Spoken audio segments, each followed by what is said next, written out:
Now remember, don't spill. This is a loaner. You got it. This Mazda CX-9, courtesy of the Autobarn Mazda of Evanston. Look, it's Friday Pilots Club.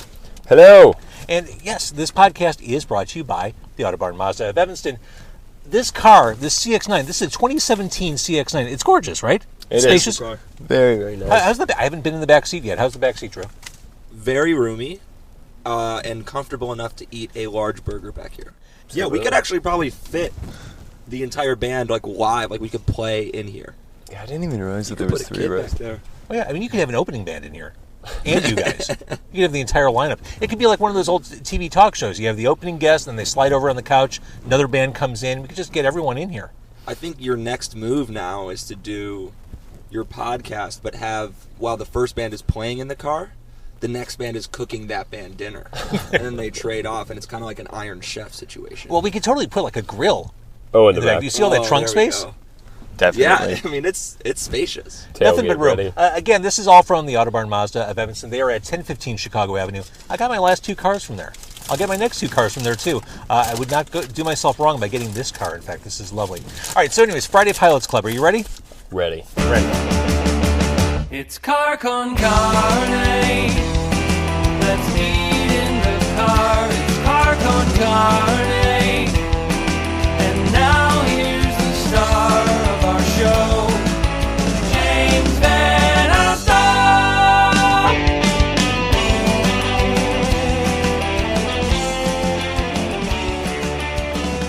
All right, so we are at Red Hot Ranch on Ashland. You were just waiting for me to give you the go. Like, I mean, you didn't so waste hungry. a second diving into that burger. Unbelievable. I feel bad that I started then.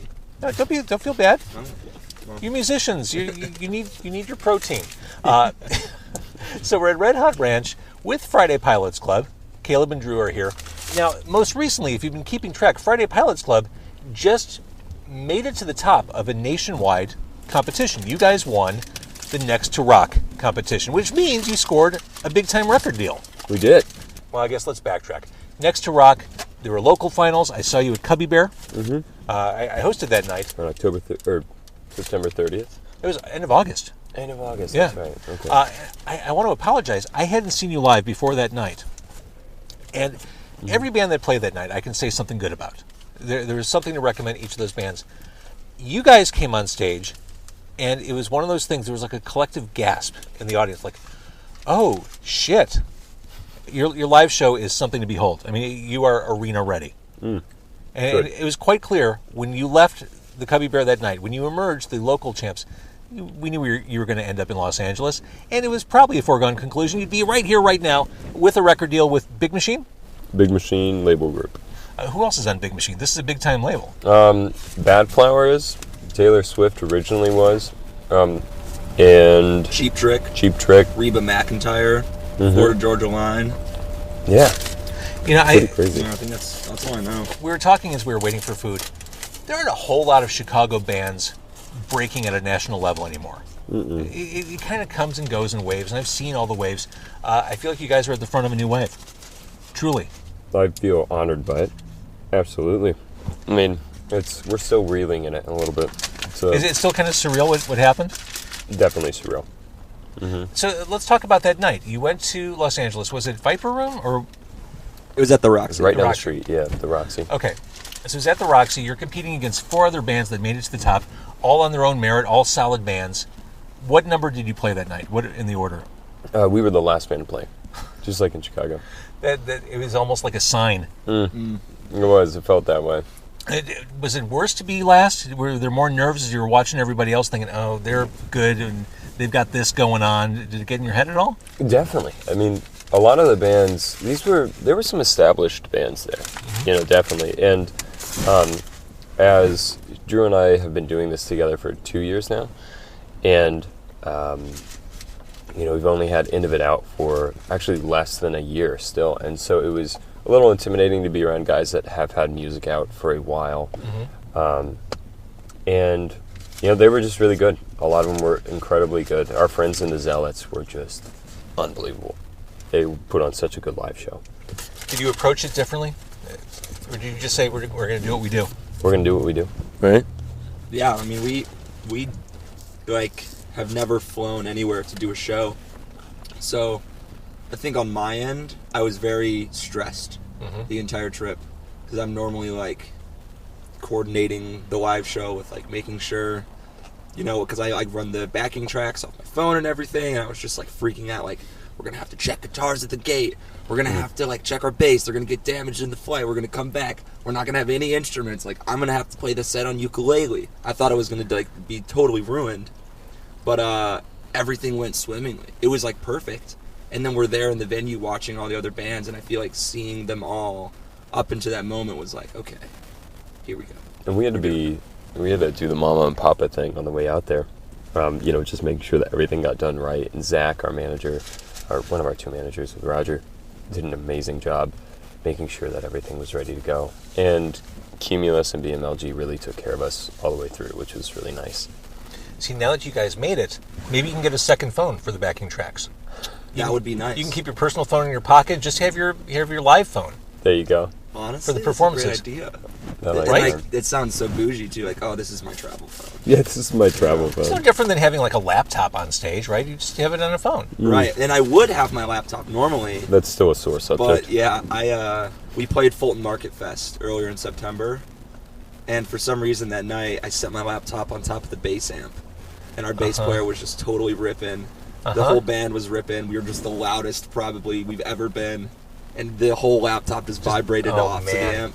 Oh, yeah. But it was perfect because it kept playing the tracks, but the screen is completely like, Hey, if it had to go, it went triumphantly. yeah. It Oh, it was did. in a blaze In of a glory. blaze Right, it died an honorable Viking death. Oh yeah, in like the world of like rock, and it was very cool. Should we just pause and bring up the fact that these burgers are kind of awesome? They are. They really Yeah. are. Shout out Red Hot Ranch. Holy crap. Cash only, by the way. I had a feeling. I hit the ATM before we got here. I'm like, there's no way they're taking credit cards. There's just no way. Good call. I got the single. You guys both went with doubles. I probably should have gone with the double. This feels a little modest. It is. This is an appropriate amount of meat. I like it. I'm eating it in a very, like, I don't know what kind of way this would be. 96th Street Steak Burgers. Have you ever been there before? They serve it to you in this little wrap. Trying to be as clean as I can in this Mazda. Thank you. The Mazda CX-9, courtesy of the Autobarn Mazda of Evanston. Thank you very much. Let's talk about the judges for this performance, because the intimidation of just playing for the stakes you were playing at are one thing, but you're there playing in front of Chris Jericho. Yeah. Oh my goodness, yeah. I mean, WWE superstar, in my opinion, one of the greatest all-time wrestling heels. You're playing in front of Jonathan Davis of Korn, and I forgot to mention Fozzy, of course, for Jericho. Was there an intimidation factor there? Extremely. Because did they comment after your set? Yeah. Oh yeah. Yeah. And I had this like weird out of body experience as we're like getting on stage and setting up during our changeover, and I'm looking over at the judges table and I see Jonathan Davis, and I realized that about 10 years ago I had gone to see Korn, and I was watching his band, and here I am, and he's watching my band, and it was like terrifying. Like, it was truly a shocking moment. Like, I'm not like a big Korn fan, but it was also just that like weird, like, whoa, full circle kind of thing. So did anyone give you feedback that you took to heart? Because they didn't stream it, and I remember last year they streamed it, and I was watching it. The judges had a little something to say to everybody, and some of the nuggets there I thought were really good or sage in the advice they gave. Yeah. Watching them judge other bands was really harsh. We were like, oh, these guys are about to tear us apart. But they were just very celebratory. And that felt good. Definitely felt good. Yeah, they only had good things to say, didn't they? Yeah. Which was, honestly, it was weird. Because they tore the other bands apart. You know, which in a way was scary, but also was like, well, we're about to get critique from some like industry heavyweights. Like, this could be really good for us, you know, to hear what they have to say. But they just had a lot of praise for us, which was very cool. But So, all right, so you won the competition. Of course, we had the parade down Columbus Drive when you returned. right, naturally.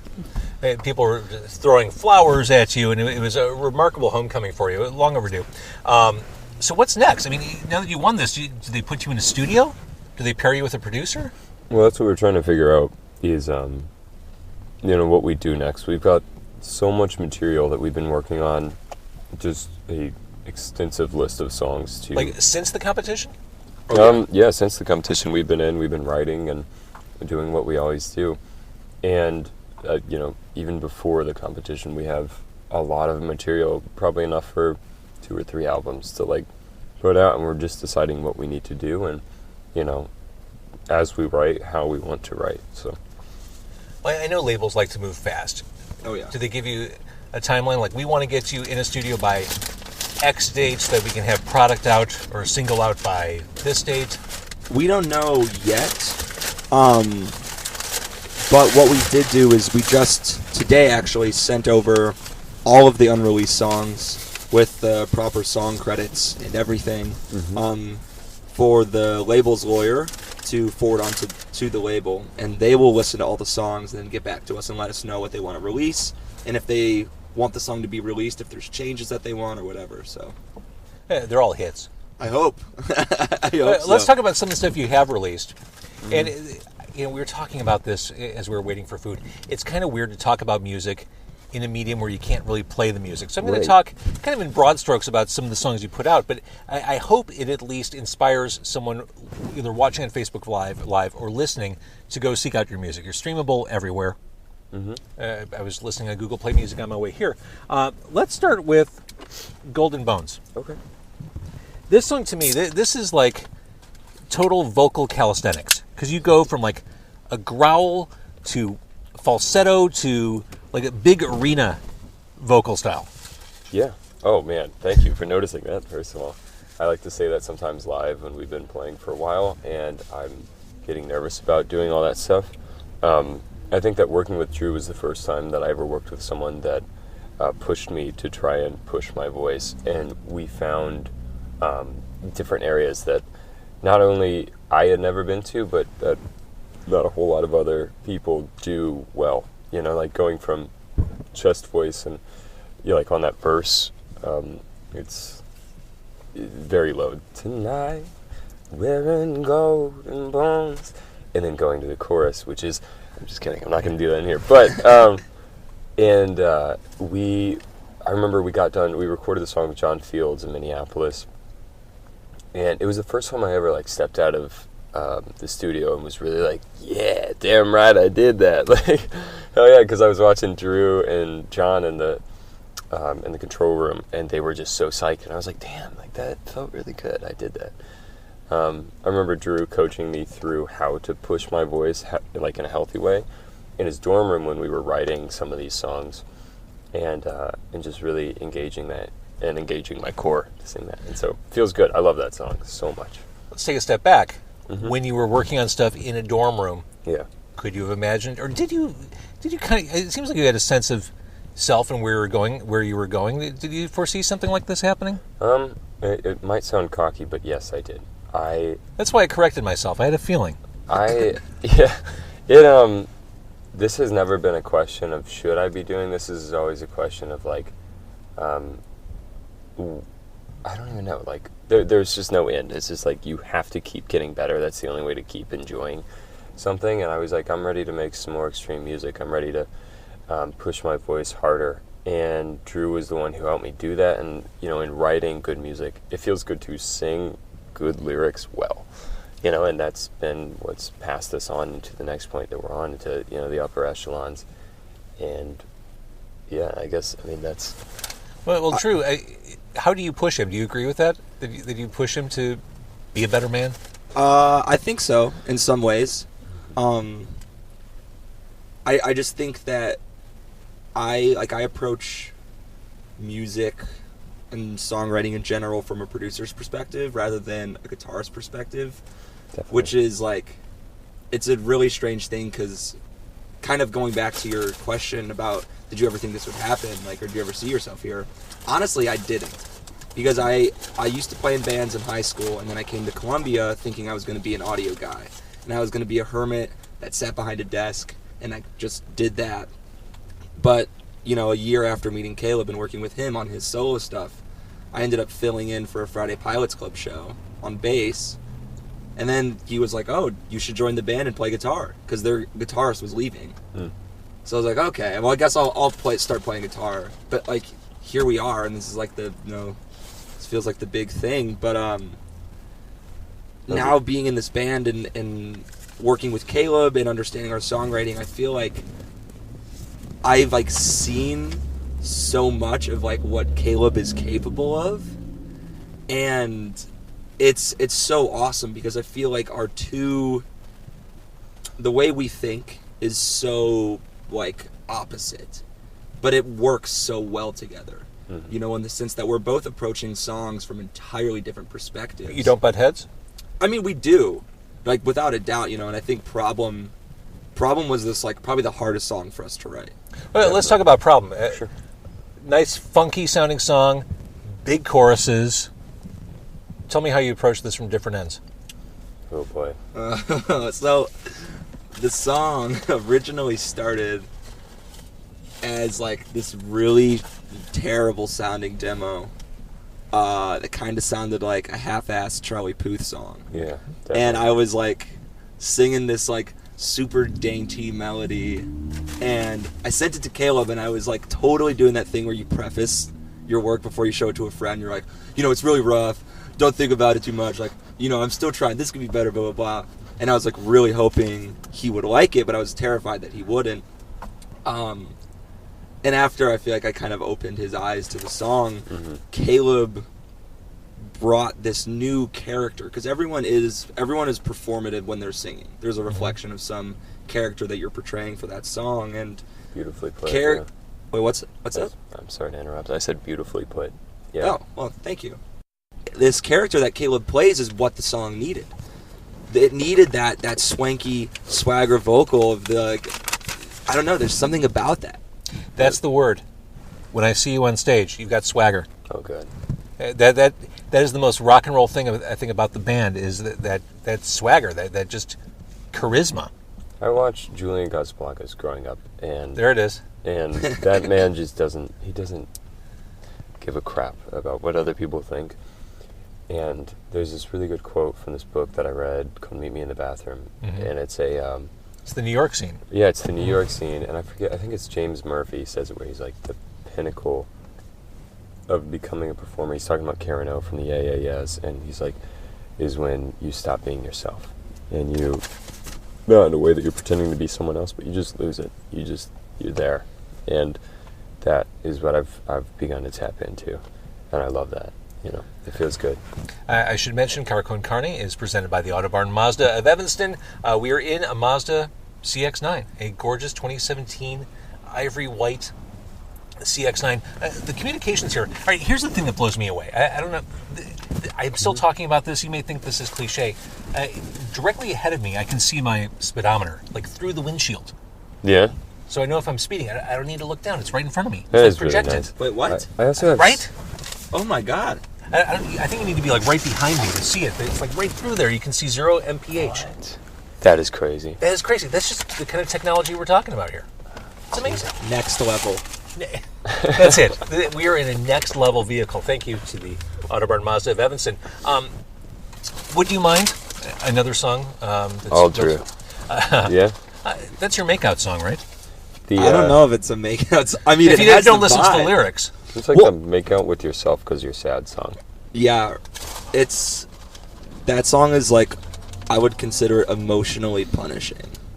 Like, it is so Soul's sad. Mean mistress. But once again, this is another one of those songs that like Caleb's character is what sells that track. Mm-hmm. And I have this very distinct memory of being in the studio with John Fields, and we're tracking the outro bit of the song, and we're like, Caleb, just go for it. Just sing something. You know? Like, but this is like the penultimate moment of like, you're telling your ex, like, I'm so done with you, and like, I'm vengeful, and I know it makes me a shitty person, but I don't even care.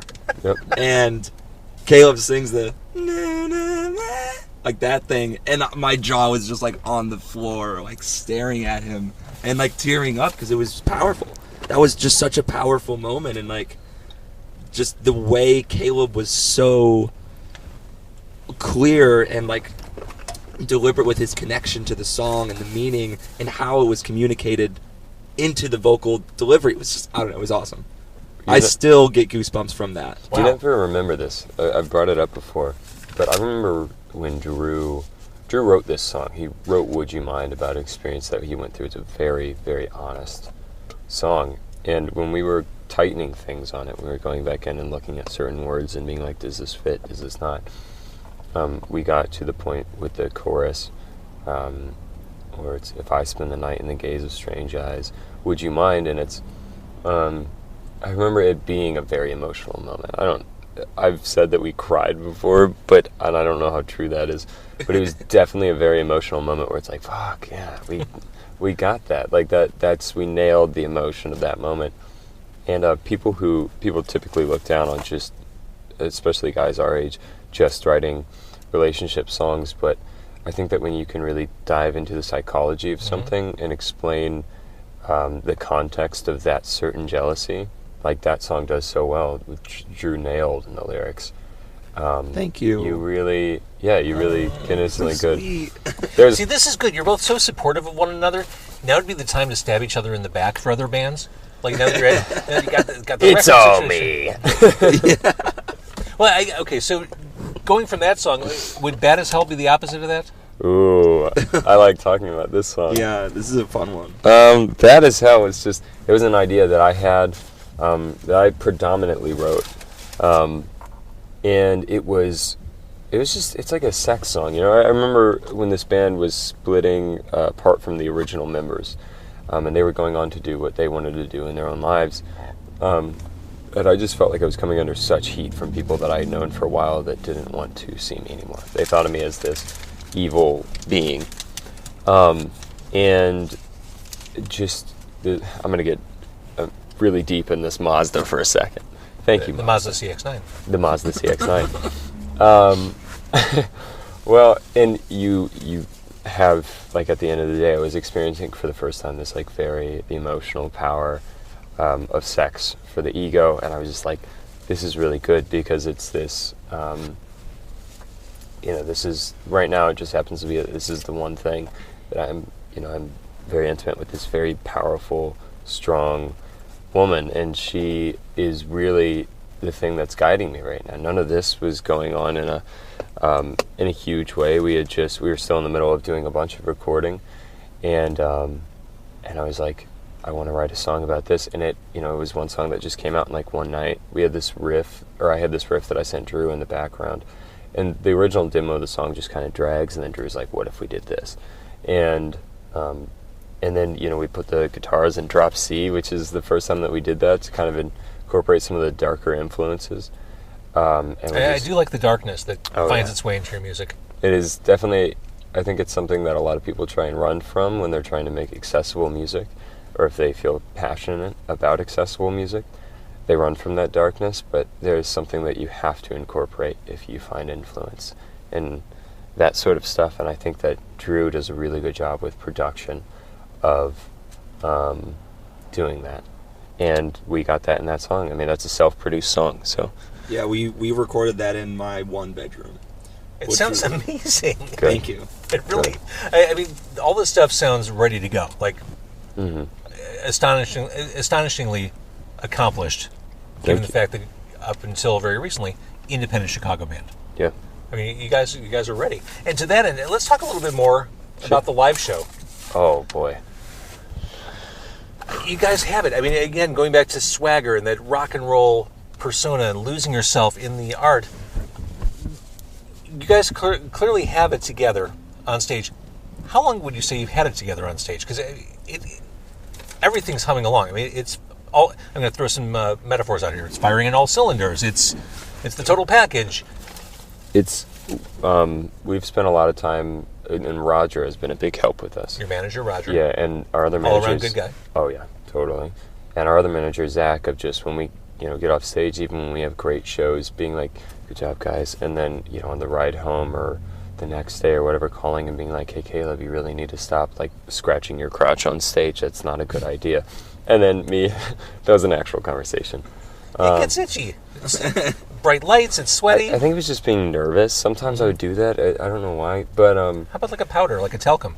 I don't think it's a powder problem. Like, it's not like I'm just like, I have chronic jock itch, but it was just like a nerve thing. I was just doing, and things like that, and taking it out of like the behavioral side of things, we had to get that down, and we have gotten that into a really good spot where like we both know what we do well. And the guys that we play with, Sean, Eric, and Jimmy, know what they do well, and we're finding that on the stage more and more, and it feels really, really good. I rub my crotch all the time. Don't feel that. Thank you, Patrick. Yeah, Patrick just said I rub my crotch all the time. It would have been great if that was alone. Just, I rub my crotch all the time. I'd be like, okay. Something else I want to add to this. Well, something for the liner notes, perhaps. Little asterisk by it. Something I want to say as well. I feel like a big thing with the live show has also been us learning that we might be better than we think we are. Like, I think there's a lot of times we've been like, well, like, that's infeasible. Like, when we first wanted to start playing the tracks, we thought, we can't do that. We're not ready to do that. Like, we're just not that band. Like, we're not that tight, whatever. And then we start doing it, and it's like, whoa, this is really cool. This works. We can do this. Yeah. And in fact, we can do this better by then figuring out that we can take stuff that we were putting in the tracks out because we're actually able to do more live. Yeah. And then it's the interludes. And then just recently we spent an ungodly amount of money on lights and fog machines. So within the next couple months, you will start seeing a full programmed light and fog show.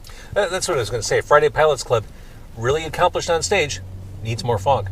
Yeah. Well, you came to the right place because I have $400 worth of it. Yes, you do. Every show. I'm just drinking haze juice before and after the show. Sweating. I'm just like, that's what gives me my energy on stage. It was funny though, because the last show we had, right when we got back from LA, we played a show here at HVAC Pub in Wrigley.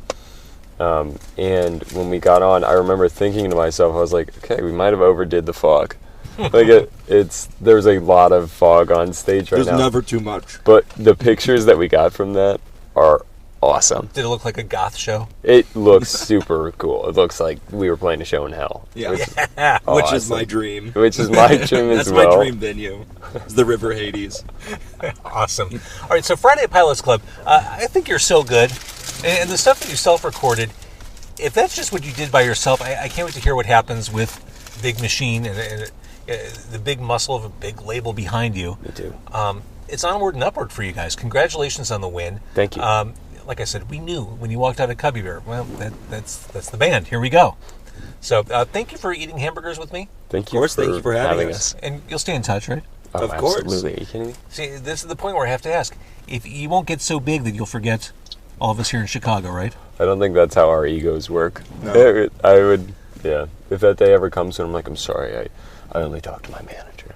Like, we're having burgers now. You won't just get to jump a out a point window. where you say, I'm sorry, I won't cross the street for anything less than a steak. Well, no. I would take a burger over a steak any day. Because you're a Chicagoan. Absolutely. That's it right Truly. there. All right, Friday Pilots Club, thank you so much. Thank you. This is Car Con Carne. If you like the podcast or like local music or local stuff or Mazdas, please support at carconcarne.com, Car Con Carne across the socials. This podcast lovingly presented by the Autobarn Mazda of Evanston. Love these guys.